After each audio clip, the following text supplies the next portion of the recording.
ତେବେ ବର୍ତ୍ତମାନ ତାହା ପ୍ରକାଶ କର। ପରମାତ୍ମା ଦୟାପୂର୍ବକ ଉଭା ହେବେ ଏବଂ ପ୍ରକାଶ କରିବେ। ଏହି ବିବାହ ଉପରେ ତୁମର କିଛି ଆପତ୍ତି ଅଛି? କନ୍ୟା ମଧ୍ୟ ଦୟାପୂର୍ବକ ଠିଆ ହେବେ ଏବଂ ପ୍ରକାଶ କରିବେ। ଏହି ବିବାହ ଉପରେ ତୁମର କିଛି ଆପତ୍ତି ଅଛି? ଯଦି କିଛି ଆପତ୍ତି ନାହିଁ ତାହେଲେ ପରମାତ୍ମା ଦୟାପୂର୍ବକ କୁହନ୍ତୁ ତ ମୋ ଶ୍ରୀମାନ ପ୍ରୀତମ ପାତ୍ର ପ୍ରତିଜ୍ଞା କରୁଅଛି ଯେ ଶ୍ରୀମତୀ ନିର୍ଝରାଣୀ ସ୍ୱାଲ ସିଂଙ୍କ ସହିତ ପରିଣୟ ସୂତ୍ରରେ ଆବଦ୍ଧ ହେବା ବିଷୟରେ ମୁଁ କୌଣସି ପ୍ରତିବନ୍ଧକ କାରଣ ଜାଣେ ନାହିଁ। କନ୍ୟା ମୁଁ ଶ୍ରୀମତୀ ନିର୍ଝରାଣୀ ସ୍ୱାଲ ସିଂ ପ୍ରତିଜ୍ଞା କରୁଅଛି ଯେ ଶ୍ରୀମାନ ପ୍ରୀତମ ପାତ୍ରଙ୍କ ସହିତ ପରିଣୟ ସୂତ୍ରରେ ଆବଦ୍ଧ ହେବା ବିଷୟରେ ମୁଁ କୌଣସି ପ୍ରତିବନ୍ଧକ କାରଣ ଜାଣେ ନାହିଁ। ଶ୍ରୀମାନ ପ୍ରୀତମ ପାତ୍ର ତୁମେ ବିବାହ ପବିତ୍ର ସମୁଦ୍ରରେ ଈଶ୍ୱରଙ୍କର ମଙ୍ଗଳ ବିଧାନ ଅନୁଯାୟୀ ଦାମ୍ପତ୍ୟ ପ୍ରେମରେ ଶ୍ରୀମତୀ ନିର୍ଝରାଣୀ ସ୍ୱାଲ ସିଂଙ୍କୁ ନିଜର ବିବାହିତ ସ୍ତ୍ରୀ ସ୍ୱରୂପେ ଗ୍ରହଣ କରିବ।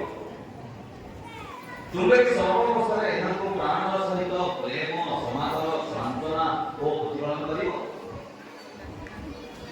ପୁଣି ମୃତ୍ୟୁ ବିଷୟ ପର୍ଯ୍ୟନ୍ତ କେବଳ ଏହି ସ୍ତ୍ରୀ ପ୍ରଥାରେ ଆବଦ୍ଧ ରହି ବିଶୁଦ୍ଧ ପବିତ୍ର ଧର୍ମରେ ଏହାଙ୍କ ସହିତ ବାସ କରିବ।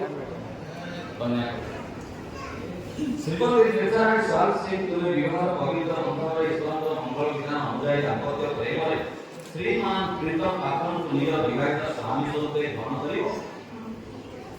ତୁମେ କି ସର୍ବଅବସ୍ଥାରେ ଏହାଙ୍କୁ ପ୍ରାଣ ସହିତ ପ୍ରେମ ସମାଦର ସାନ୍ତ୍ୱନା ଓ ପ୍ରତିପାଳନ କରିବ।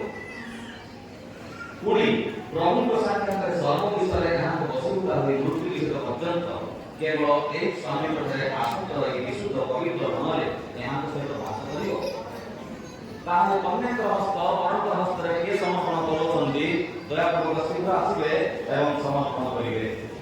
କନ୍ୟାଙ୍କର ହସ୍ତ ବରଙ୍କର ହସ୍ତରେ, କନ୍ୟାଙ୍କର ଡାହାଣ ହାତ ବରଙ୍କର ଡାହାଣ ହାତରେ ସମର୍ପଣ କରିବେ।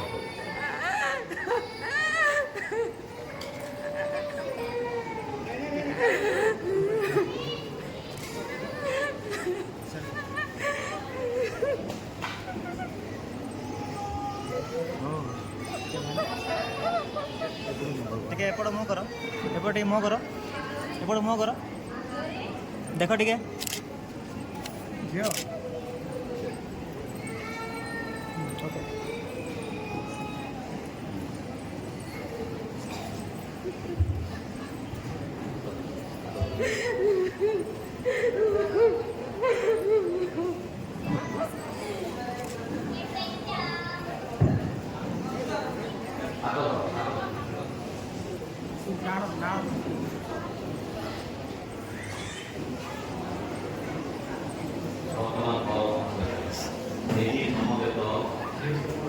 ମଙ୍ଗଳୀର ସାକ୍ଷାତରେ ମୁଁ ଶ୍ରୀମାନ ପ୍ରୀତମ ପାତ୍ର ସର୍ବଶକ୍ତିମାନ ସର୍ବଦର୍ଶୀ ଈଶ୍ୱରଙ୍କ ସମ୍ମୁଖରେ ଓ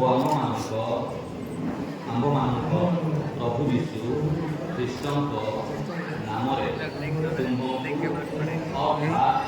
ଶ୍ରୀମାନ ନିର୍ଝରାଣୀ ସ୍ୱାଲ ସିଂଙ୍କୁ ମୋର ବିବାହିତା ସ୍ତ୍ରୀ ରୂପେ ଆଜିଠାରୁ ସୁଖରେ ବା ଦୁଃଖରେ, ସମ୍ପଦରେ ବା ବିପଦରେ, ସୁସ୍ଥତାରେ ବା ଅସୁସ୍ଥତାରେ ଈଶ୍ୱରଙ୍କ ପବିତ୍ର ବିଧାନ ଅନୁସାରେ ଆଜୀବନ ପ୍ରେମ ସମାରୋହ ପ୍ରତିପାଳନ କରିବାକୁ ଗ୍ରହଣ କରୁଅଛି। ଏହି ପ୍ରତିଜ୍ଞା ରକ୍ଷାର୍ଥେ ମୁଁ ବିଶ୍ୱାସ ସହକାରେ ହସ୍ତପ୍ରଦାନ ପୂର୍ବକ ତୁମକୁ ମୋହର ବାକ୍ୟର ସମ୍ମତି ଜଣାଉଛି। ପ୍ରଭୁ ମୋହର ସହାୟ ନିଅନ୍ତୁ। ମୋହର ହୃଦୟ ତୁମର ହେଉ, ତୁମର ହୃଦୟ ମୋହର ହେଉ। ମଣ୍ଡଳୀର ସାକ୍ଷାତରେ ମୁଁ ଶ୍ରୀମତୀ ईश्वराणी सिंह सर्वशक्तिमान सर्वदर्शी ईश्वर सम्मुख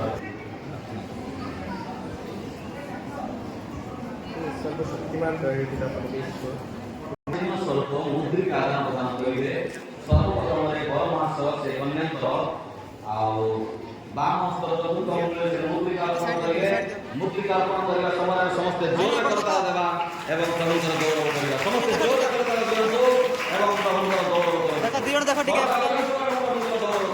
ଦେଖ ଟିକେ ସେଇଭଳି ଭାବରେ ବର୍ତ୍ତମାନ କନ୍ୟା ମଧ୍ୟ ସେ ଭାରତର ଦକ୍ଷିଣ ହସ୍ତର ଚତୁର୍ଥ ମୂଳରେ ମୁଦ୍ରିକା ଅର୍ପଣ କରିବେ ମୁଦ୍ରିକା ଅର୍ପଣ କରିବା ସମୟରେ ସମସ୍ତେ ଟିକେ ସାଇଡ୍ ଦିଅ ଏବଂ ପ୍ରଭୁଙ୍କର ଗୌରବ କରିବା ଭାଇନା ଦେଖ ଭାଇନା ଏପଟେ ଦେଖ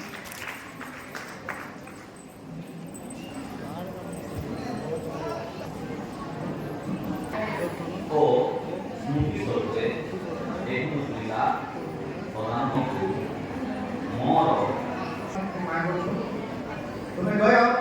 ସମସ୍ତେ ଜୋର ସରକାର ଦିଅନ୍ତୁ ଏବଂ ପ୍ରଭୁଙ୍କର ଗୌରବ କରନ୍ତୁ କନ୍ୟା ସେହିଭଳି ଭାବରେ ଭରତ ମାଳାର୍ପଣ କରିବେ ମାଳାର୍ପଣ କରିବା ସମୟରେ ଆମେ କରତାଳ ଦେବା ଏବଂ ପ୍ରଭୁଙ୍କର ଗୌରବ କରିବା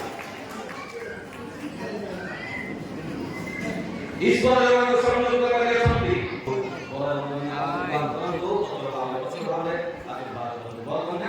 ଆମକୁ କହିବେ ଏମାନଙ୍କ ନିମନ୍ତେ ଆମେ ଆଶୀର୍ବାଦ କରିବା ଆମର ଗହଳରେ ପ୍ରିୟ ପ୍ରଭୁ ଦାସ କୋରାପୁଟ ଯୋଜନାରେ ଭାଗ ମାସୁଥିଲେ ଆସିଲେ ଗାଁକୁ ଆସିଲେ ସର୍ବଶକ୍ତିମାନ ପ୍ରେମମୟ ଦୟାଳୁ ସର୍ବସ୍ତବିତ ତୁମ ମହାପବିତ୍ର ନାମର ଧନ୍ୟବାଦ କରୁଛୁ ପ୍ରଶଂସା କରୁଛୁ ଗୌରବ କରୁଛୁ ପ୍ରଭୁ କାରଣ ତୁମେ ଯେ ମହାନ ପରମେଶ୍ୱର ତୁମର କାର୍ଯ୍ୟ ସକଳ ଅତୀବ ମହାନ ତୁମର ଯୋଜନା ସଂକଳ୍ପ ଅନୁମତ ଆମମାନଙ୍କର ଯୋଜନା ସଂକଳ୍ପ ଅଭିନତାରୁ ଭିନ୍ନ ଏବଂ ଭୟଙ୍କର ବୋଲି ତୁମ ଧନ୍ୟବାଦ କରୁଛୁ ପ୍ରଶଂସା ଗୌରବ କରୁଛୁ ପ୍ରଭୁ ଏମାନଙ୍କର ବୈବାହିକ ଜୀବନରେ ତୁମେ ସୁଖ ଦିଅ ଏମାନଙ୍କର ବୈବାହିକ ଜୀବନରେ ତୁମେ ଶାନ୍ତି ଦିଅ ଏମାନଙ୍କର ବୈବାହିକ ପ୍ରଭୁ ଶାରୀରିକ ଭାବରେ ଆଶୀର୍ବାଦ କର ଏବଂ ମାନସିକ ଭାବରେ ଏବଂ ଆତ୍ମିକ ଭାବରେ ମଧ୍ୟ ତୁମେ ଆଶୀର୍ବାଦ ପ୍ରଦାନ सुरक्षा सफलता प्रचुरता तुमको जीवन दे गौरवान्वित महिमान्वित करो आमेन आमेन प्रभु वर्तमान आशीर्वाद करନ୍ତୁ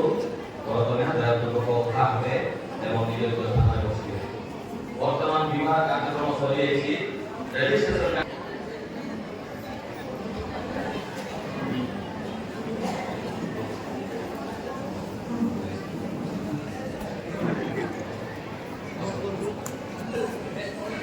गीत समय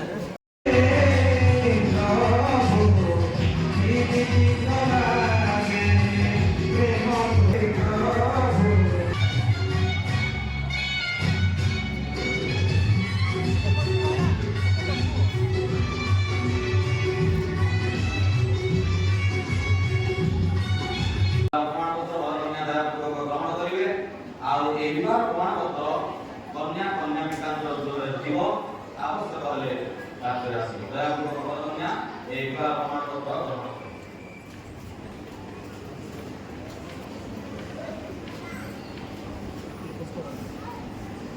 ଦେଖ ସମସ୍ତେ ଟିକେ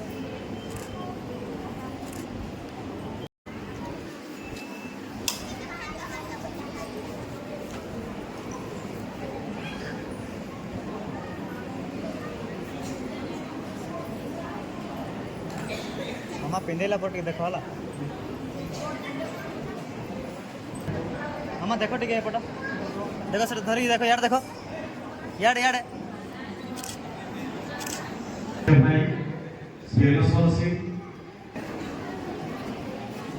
मामा एपट देख टे मामा मुद्री देख